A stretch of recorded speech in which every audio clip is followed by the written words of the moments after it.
Bismillahirrahmanirrahim. Assalamualaikum warahmatullahi wabarakatuh. Halo teman-teman semua, kembali lagi dengan channel Usman Onggi.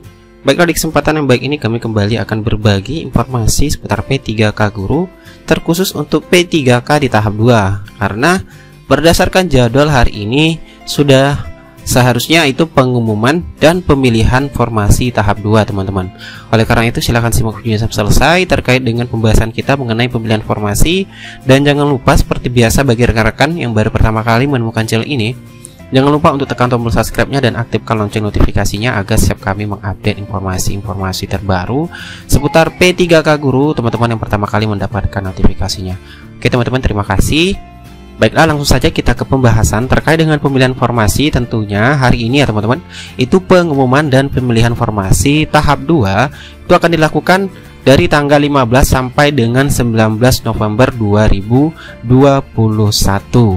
Nah, sebelum kita melakukan pemilihan formasi, tentunya teman-teman wajib membaca aturan-aturan ataupun mekanisme peraturan untuk seleksi kompetensi tahap 2, teman-teman.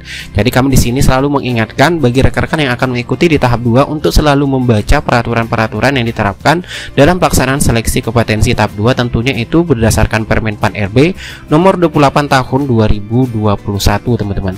Dan rangkumannya seperti ini kami buat, itu berdasarkan mekanismenya. Yang pertama, aturannya yang harus teman-teman pahami, peserta nanti mendaftarkan formasi tentunya melalui sscsnbkn.go.id.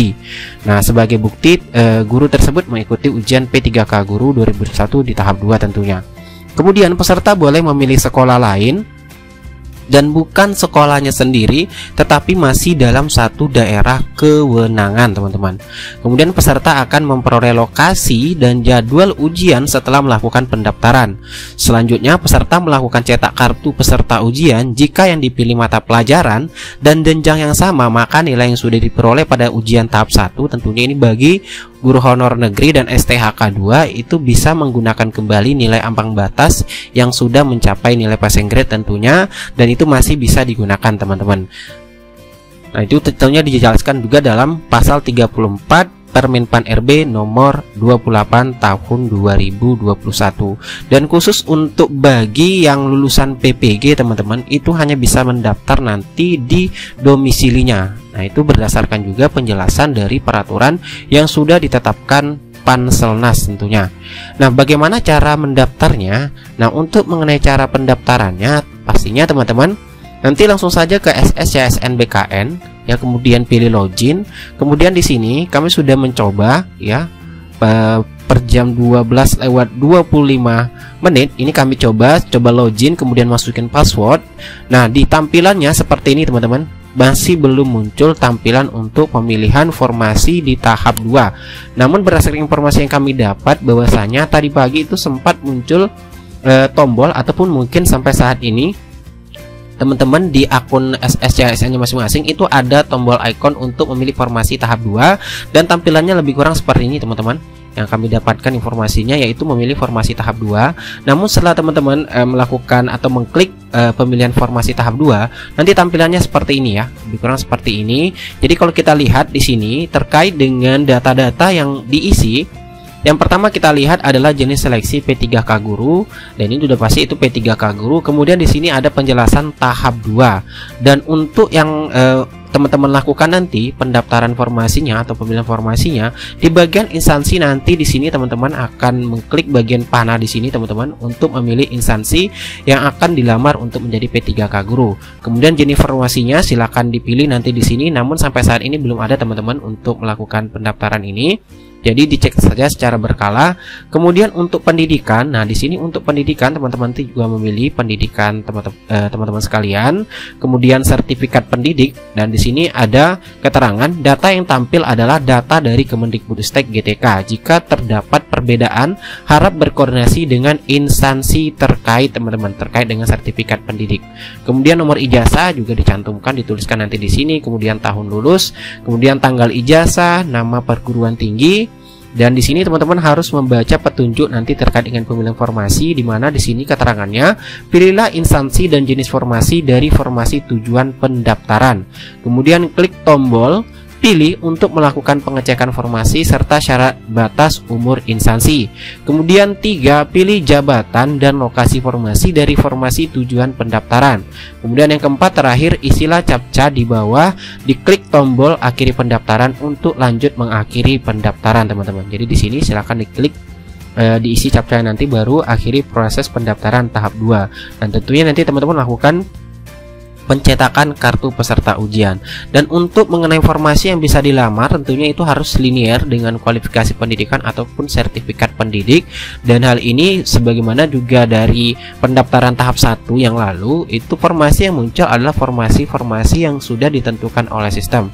Kemungkinan juga di tahap 2 ini seperti itu teman-teman, terkait dengan formasi yang bisa teman-teman lamar nantinya. Jadi mungkin secara otomatis juga teman-teman nanti tinggal memilih formasi-formasi yang bisa dilamar oleh peserta di tahap 2 ini.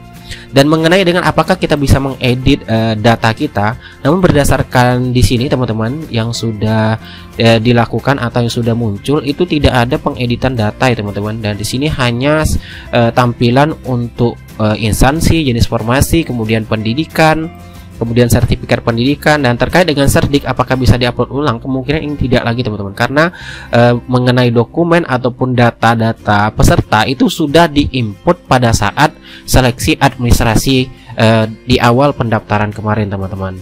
Nah, di sini kita bisa lihat apa saja yang harus diisi ketika nanti dalam pemilihan formasi. Dan catatan penting di sini, silakan teman-teman perhatikan petunjuk pemilihan formasi yang sudah tertera nanti di akun SSCSN teman-teman nantinya, karena itu penting sekali untuk dibaca terlebih dahulu sebelum teman-teman memilih formasi-formasi yang disediakan nanti oleh Panselnas bagi teman-teman yang mengikuti di tahap 2 nantinya.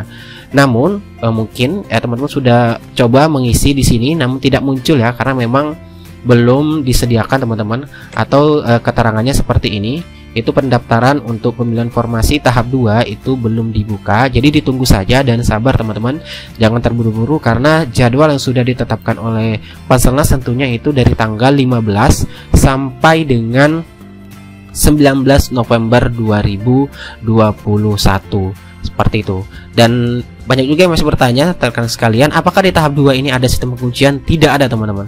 Jadi di tahap 2 ini sudah tarung bebas ya istilahnya. Jadi bagi guru swasta lulusan PPG kemudian guru honor negeri yang tidak lulus tahap 1 maupun STHK 2 itu akan tarung bebas untuk memperebutkan formasi yang tersedia nantinya. Dan pastinya yang akan lulus adalah memiliki PG yang terbaik.